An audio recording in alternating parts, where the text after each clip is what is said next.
बस कैसे हो आप सभी। तो आज हम एक ऐसी मूवी लेकर आ गए हैं जिसको एक बार देख लिया तो फिर बार बार देखना पड़ सकता है, क्योंकि एक ही बार में इसको समझना जरा मुश्किल हो सकता है, आपका सर भी चकरा सकता है। इसलिए जरा संभल कर देखिए। ऐसी एक mind bending time loop movie शायद ही आपने कहीं देखी होगी, और क्लाइमैक्स से 10 मिनट पहले कई ऐसे ऐसे ट्विस्ट टर्न सामने आएंगे जिनको समझने के लिए आपको ज्यादा कुछ नहीं करना, बल्कि शुरू से लेकर एंड तक जो हम एक्सप्लेनेशन देंगे उसकी छोटी से छोटी डिटेल आपको याद रखनी होगी, क्योंकि क्लाइमैक्स में आपके होश उड़ने वाले हैं। दावा है पक्का वाला। तो कहानी की शुरुआत में पुराने सुरंग को दिखाते हैं जो न जाने किस जमाने में खोदा गया था, लेकिन अभी वहां पर कोई काम नहीं होता। उस सुरंग को कई एंगल से हमको दिखाया जाता है और तब एक आवाज आती है कि यहाँ पे जो लोग हैं वो हम ही हैं। अगर मैं चाहता तो सभी को वार्न कर सकता था कि इस लूप को, इस साइकिल को किसी भी तरह तोड़ना होगा। तभी वहां पे एक दरवाजे के पीछे से एक लड़की के रोने की आवाज आती कि प्लीज मुझे बचाओ, मुझे यहाँ छोड़कर मत जाओ। दरवाजे के नीचे उस लड़की के हाथ दिखते हैं जो नीचे की जमीन को खुरेद रहे होते हैं कि कैसे भी करके इस लोहे के दरवाजे से बाहर निकल जाऊं।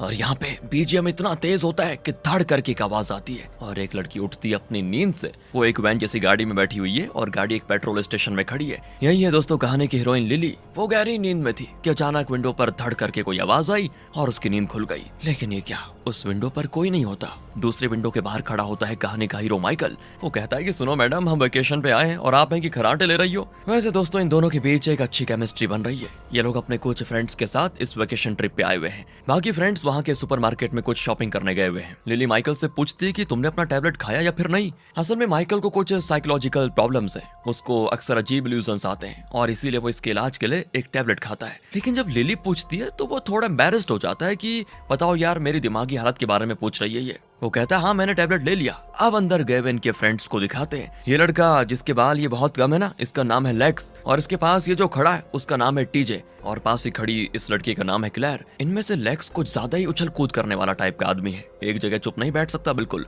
कोई ना कोई शैतानी करता ही रहता है। वैसे रोज कहाँ है ये पूछते हुए वो बाहर आ जाता है, जहाँ एक बोर्ड पे लिखा होता है कि जंगल के अंदर एक अनआइडेंटिफाइड लड़की की लाश मिली है। आ जाइए। यहाँ पर सीन कट होता है, सीधे रोज को दिखाते हैं जिसे नेचर, ऑर्गेनिक चीजें, इन सभी में काफी दिलचस्पी होती है, और वो एक किसान से कुछ ऑर्गेनिक चीजें खरीद भी रही होती है। वो आदमी पूछता है तुम सब जा कहाँ रहे हो। रोज कहती है एक्चुअली क्या है ना, हम सभी ने अपने अपने कॉलेज खत्म किए हैं, इसलिए सेलिब्रेट करने के लिए एक मस्त ट्रिप पे निकले हैं। पासी के जंगल में हमारे 2 फ्रेंड्स का घर है, वहीं रहकर खूब एंजॉय करने जा रहे हैं। इस पर वो चौंक कर पूछता है कि कहीं तुम लोग झील के पास वाले उस घर की बात तो नहीं कर रहे। एंड दोस्तों उसका एक्सप्रेशन देखकर रोज घबरा जाती है, तो वो हंस कर कहता है अरे डरो मत, मैं तो मजाक कर रहा था। इस इलाके में ऐसी कई कहानियां बताई जाती हैं कि वहाँ कोई अमानुष्य शक्ति है वगैरह वगैरह, पर ऐसा कुछ है नहीं। वैसे तुम लोग जाकर अच्छे से एंजॉय करो। अब किसी दूसरी जगह को दिखाते हैं जहाँ ये 3 लड़कियां हैं और 4 लड़के हैं। ये लोग आपस में खेलते हुए एंजॉय कर रहे होते हैं। कुछ और किलोमीटर्स के सफर के बाद आएगा इनका डेस्टिनेशन। माइकल कहता है कि यहाँ और टाइम वेस्ट करेंगे तो वहाँ पहुँचने में देरी हो जाएगी यार, जल्दी निकलते हैं।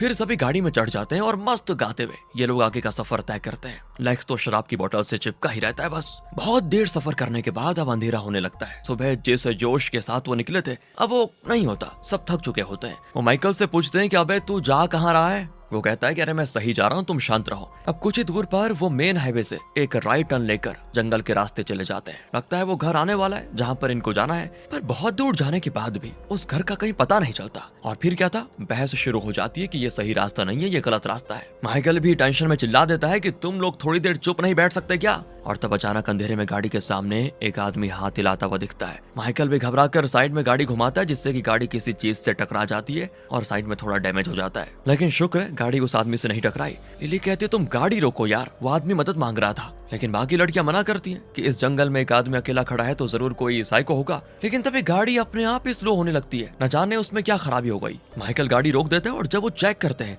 तो पता चलता है कि माइकल ने थोड़ी देर पहले उस आदमी को बचाने के लिए गाड़ी मोड़कर किसी और चीज पे ठोक दी थी, जिसकी वजह से पेट्रोल टैंक में छेद हो गया। सारा पेट्रोल बह रहा होता है और तो और किसी के फोन में सिग्नल भी नहीं है। अबे यार ये कहाँ जंगल में फंस गए, ये सोचकर सभी टेंशन में होते हैं। लेक्स कहता है कि यारों टेंशन मत लो, यही अपना टेंट सेट करके आराम से शराब की नदी में डूब जाते हैं, सुबह आगे की देख लेंगे फिर। लेकिन सभी उसको डांट देते हैं कि चुप रहे। तो माइकल कहता है कि वो घर यहाँ से अब 2 मील की दूरी पर है, एक काम करते हैं हम अपनी चीजें लेकर पैदल चले जाते हैं। उसकी बात सभी को सही लगती है और वो अपना सामान वगैरह लेकर जंगल के रास्ते चलने लगते हैं। पीछे दोस्तों लेक्स और इनका एक और फ्रेंड जिसका नाम फ्रांसिस है, दोनों मिलकर एक बड़ा बॉक्स उठाकर लेकर आ रहे होते हैं। अब ये लोग पूछते हैं कि अब इतने बड़े बॉक्स में रखा क्या है, क्यों लेकर आ रहा है। लेक्स कहता है कि अरे यही तो है वो शराब की नदी, अंदर हर तरफ की शराब है। इनके पीछे आ रहे होते हैं माइकल और लिली। लिली फिर पूछती है क्या तुमने अपने टैबलेट्स लिए? माइकल कहता है, ओ नो यार, वो तो मैं गाड़ी में भूल गया। कोई बात नहीं, चलो कल सुबह निकाल लूंगा। तो लिली उसको डांटती है, तुम इतने केयरलेस कैसे हो सकते हो? कितना इंपॉर्टेंट टैबलेट है, भूल गए क्या?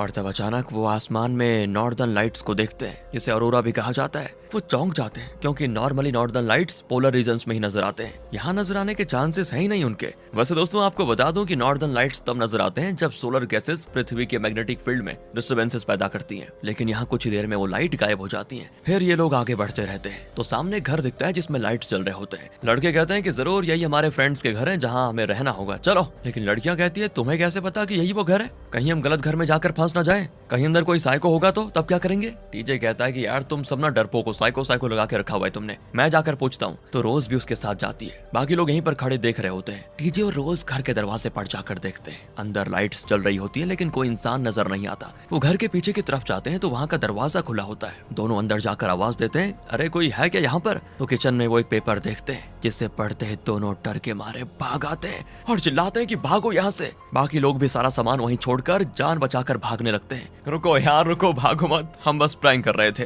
ये सुनकर ना सभी को दोनों पर बड़ा गुस्सा आता है। असल में उस पेपर में लिखा था कि क्लेयर, टीजे और लेक्स तुम आ गए हो तो यही हमारा इंतजार करना, हम जल्दी लौट आएंगे। बाकी लोग हैरान रह जाते हैं कि सिर्फ तुम तीनों का ही नाम क्यों लिखा हुआ है, हम उस घर में नहीं रह सकते क्या? इस तरह थोड़ा सीरियस मजाक करते हुए वो घर के अंदर जाते हैं। असल में ये इनके कॉलेज फ्रेंड्स मैट और सारा का घर है जिन्होंने इनको यहाँ पर इनवाइट किया हुआ है। अब क्या है ना, इनको ये घर बड़ा पसंद आ जाता है और लगता है पार्टी के लिए ही बनाया गया है ये घर। सभी खुशी से चिल्लाते हैं कि चुक चुक जियो मैट और सारा, इतना बढ़िया घर। ठीक उसी वक्त हो जाता है पावर कट। टीचे और माइकल बाहर आकर देखते हैं तो पता चल जाता है कि यहाँ कोई पावर लाइंस है ही नहीं, क्योंकि ये घर जंगल में है, मतलब यहाँ पर जनरेटर जरूर होगा। तो ये लोग इधर उधर ढूंढकर आखिर उस जनरेटर को देख ही लेते हैं, लेकिन ये क्या यार, उसमें फ्यूल बहुत ही कम है और वो स्टार्ट नहीं हो पा रहा। तो ये लोग वहाँ रखे कैंस को देखते हैं लेकिन किसी में भी फ्यूल नहीं होता। शायद मैट और सारा फ्यूल लेने गए होंगे। यही सोचकर वो कुछ देखते हैं तो एक कैन में थोड़ा सा फ्यूल होता है। फिर उसको बढ़िया से जनरेटर में डालकर उसे ऑन करके घर के अंदर आ जाते हैं। वहाँ सभी ड्रेस वगैरह चेंज करके शराब और ग्लासेस तैयार करके बैठे होते हैं कि अब पार्टी होगी बढ़िया वाली। सभी ड्रिंक करके मस्त एंजॉय करने लग जाते हैं कि अचानक फ्रांसिस कहता है, सुनो,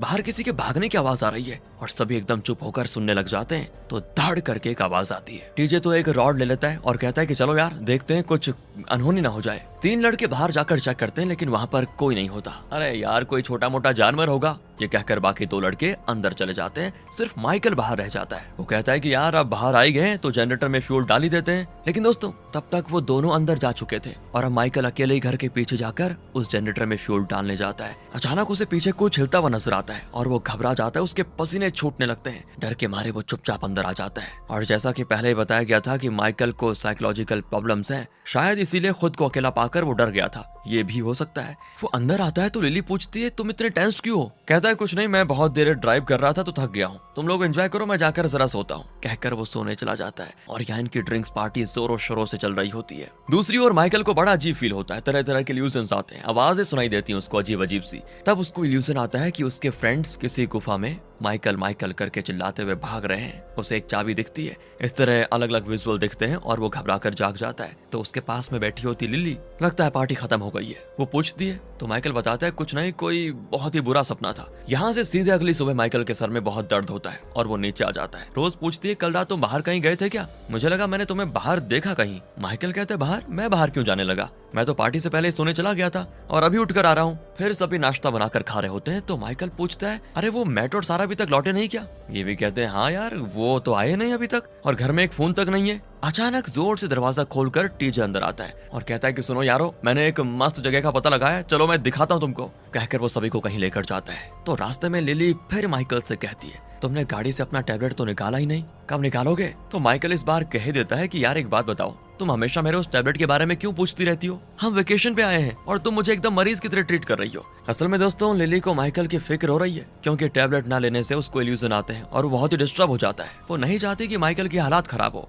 इसीलिए वो इस तरह कह रही है बार बार। लेकिन माइकल कह देता है तुम टेंशन मत लो, बाद में हम दोनों जाकर गाड़ी से मेरे टैबलेट्स निकाल कर ले आएंगे। इस तरह बातें करते करते ये दोनों आगे जा रहे होते हैं तो पीछे लेक्स को दिखाते हैं जो रोज को अलग ले जाता है और कहता है ये मशरूम्स ट्राई करो, इसमें ऐसा नशा है जो किसी और नशीले पदार्थ में कहीं नहीं मिलेगा। कहकर वो लिली को श्रूम्स नाम का एक मशरूम देता है जिसे एक मजिशियन मशरूम भी कहा जाता है। वैसे अब पहले तो रोज मना करती कि नहीं यार लेकिन वो जिद करता है तो वो एक लेकर मुंह में डाल देती है। दूसरी ओर ये लोग टीजे के पास जाकर जंगल के बीच एक बंकर जैसी जगह पे पहुंच जाते हैं। टीजे छाती पीट कर कहता है कि देखा क्या मस्त जगह डिस्कवर किया है मैंने। फिर सभी आगे बढ़ते हैं तो एक जगह पे लिखा होता है ब्रेक द साइकिल। अब इसका क्या मतलब हुआ यार? अबे मतलब से तुझे क्या यार, किसी ने कुछ लिख दिया होगा, छोड़ना। इस तरह की बातें करते करते वो आगे बढ़ते हैं और सीधे एक सुरंग की ओर एक एक करके सुरंग के अंदर जाने लग जाते हैं। अब एक जगह पे दीवार पर एक सिंबल बना होता है जिसमें एक सांप घूमकर खुद अपनी पूंछ को काट रहा होता है। रोज कहती है मुझे ये सिंबल कहीं देखा देखा सा लग रहा है। हाँ, इसी बीच लैक्स रोज को फिर अलग में ले जाकर कहता है काम करते हैं, हम दूसरे रास्ते से जाकर इन लोगों को डराते हैं, चल। रोज भी उसके साथ चली जाती है। इसी बीच दोस्तों दूसरे लोग आवाज देते हुए आगे बढ़ते जाते हैं और कहते हैं ये सुरंग तो खत्म होने का नाम ही नहीं ले रही। तो आगे होता है एक लकड़ी का पुल, पुल के बीच में छेद होता है, लगता है वहाँ पुल टूट गया था, इसके आगे जाना खतरनाक होगा। और तो और ये लैक्स और रोज कहाँ गायब हो गए, हमें उनको ढूंढना होगा पहले, कहकर बाकी लोग वापस जाने लग जाते हैं। लेकिन माइकल न जाने क्यों उस छेद को ही घूर रहा होता है। दूसरी ओर लैक्स और रोज को दिखाते हैं। असल में ये लैक्स है ना, ये रोज के साथ इंटीमेट होने के इरादे से उसे नशीला मशरूम देकर अलग में लेकर गया था। लेकिन रोज नशे में भी उसकी बातों में नहीं आती और कहती है मुझे तुम्हारी खराब नियत अच्छी तरह मालूम है, समझे, तुम्हारी दाल यहाँ नहीं गलने वाली, चलो वापस। तो लैक्स उदास होकर कहता है ठीक है चलो, वैसे तुम काफी स्मार्ट हो, इतनी जल्दी पता लगा लिया तुमने। इस तरह मजाक करते हुए दोनों वापस जाने के लिए मुड़ते हैं तो रोज कहती है एक मिनट, तुम्हें कोई आवाज सुनाई थी क्या? लैक्स कहता है मुझे कुछ नहीं सुनाई दिया, तुम्हें हो क्या गया है? फिर दोनों वापस आ जाते हैं। वहाँ माइकल, टीचर और फ्रांसिस रास्ते में एक सेलर रूम को देखते हैं और उन्हें थोड़ा डर भी लगता है। फिर भी उसको देखने के लिए तीनों अंदर जाने लगते हैं। माइकल पहले जाता है तो वहाँ पर रेड कलर में लिखा होता है दिस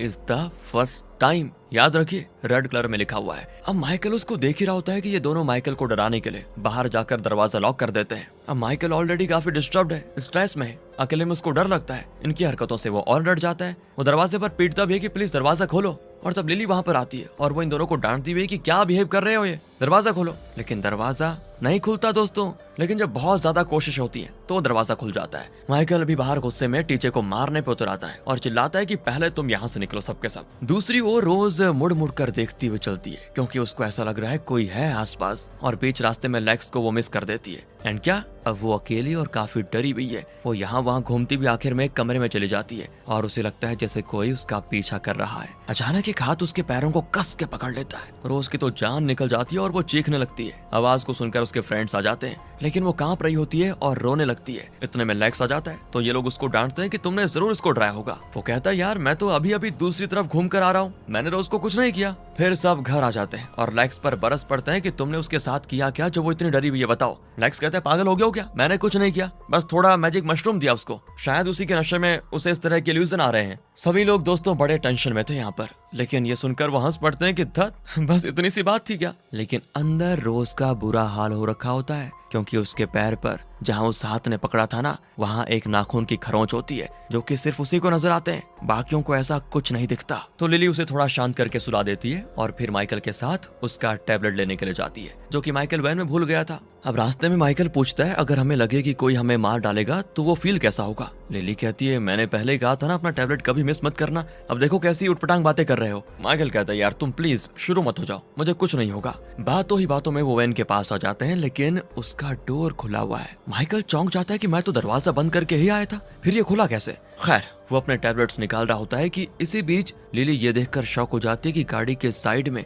खून लगा हुआ है। रात को रास्ते में जो आदमी गाड़ी रुकवाने की कोशिश कर रहा था, उस आदमी को बचाने के लिए माइकल ने गाड़ी घुमाई थी और साइड में किसी चीज से टकरा गई थी। लिली कहती है शायद तुमने किसी जानवर पे गाड़ी ठोक दी थी, ये उसी का खून होगा। तो वो फैसला करते हैं कि ये बात वो बाकियों को नहीं बताएंगे क्योंकि वो सभी पहले से बहुत डरे हुए हैं और टैबलेट्स को लेकर वो वापस आ जाते हैं। यहाँ सभी गार्डन में बैठे होते हैं लेकिन अब प्रॉब्लम यह है कि इस घर के ओनर्स यानी इनके दोस्त मैट और सारा अभी तक नहीं आए। यहाँ मोबाइल सिग्नल भी नहीं है, इनकी गाड़ी स्टार्ट नहीं हो सकती, सब कुछ गलत हो रहा है और सभी काफी कंफ्यूज्ड होते हैं। लेकिन लैक्स तो एकदम जोश में होता है और कहता है कि तुम सब ये मुंह लटका कर क्यों बैठे हुए हो, हम वेकेशन पे आए यार, एंजॉय करो। मैट और सारा नहीं है तो क्या हो गया, उन्होंने मैसेज तो छोड़ा था कि हमारा इंतजार करें, हम लौट आएंगे, कहा था ना उन्होंने, तो फिक्र किस बात की है, चलो ना एंजॉय करते हैं, इतना अच्छा घर है, गार्डन है, झील है, हम स्विमिंग भी कर सकते हैं। तब जाकर सबका चेहरा थोड़ा खिल उठता है। लेकिन लैक्स ने उस पुरानी सुरंग में अपना पर्स कहीं मिस कर दिया था और वो उसे ढूंढने जाता है और टीजे को भी लेकर जाता है। यहाँ घर में रोज काफी नर्वस होती है और उस घर में एक बुक होती है जिसे वो दूसरों को दिखाती है।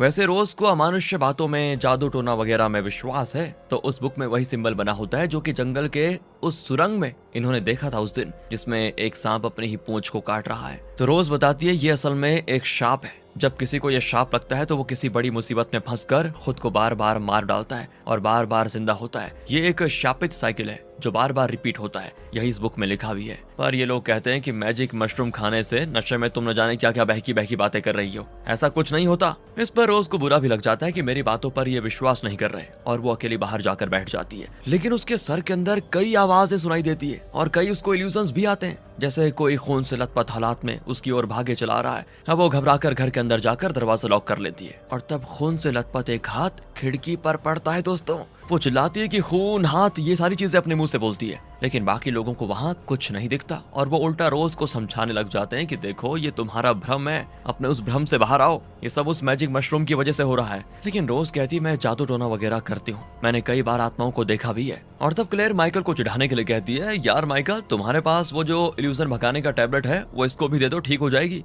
तो इस पर लिली को बड़ा गुस्सा आ जाता है क्योंकि माइकल को बहुत बुरा लगता है जब भी कोई उसकी दिमागी हालात के बारे में बात करता है। तो लिली क्लेयर को डांटने भी लग जाती है और इस बात पे सबकी बहस। माइकल कहता है कि प्लीज यार सब चुप हो जाओ, पहले मुसीबत है, रोज की मैं देखभाल कर लूंगा, तुम लोग जाकर स्विम करो, एंजॉय करो। अब रोज को माइकल के भरोसे छोड़कर लिली, क्लेयर और फ्रांसिस मैं 5 स्टेप्स में सब कुछ क्लियर कर दूंगा।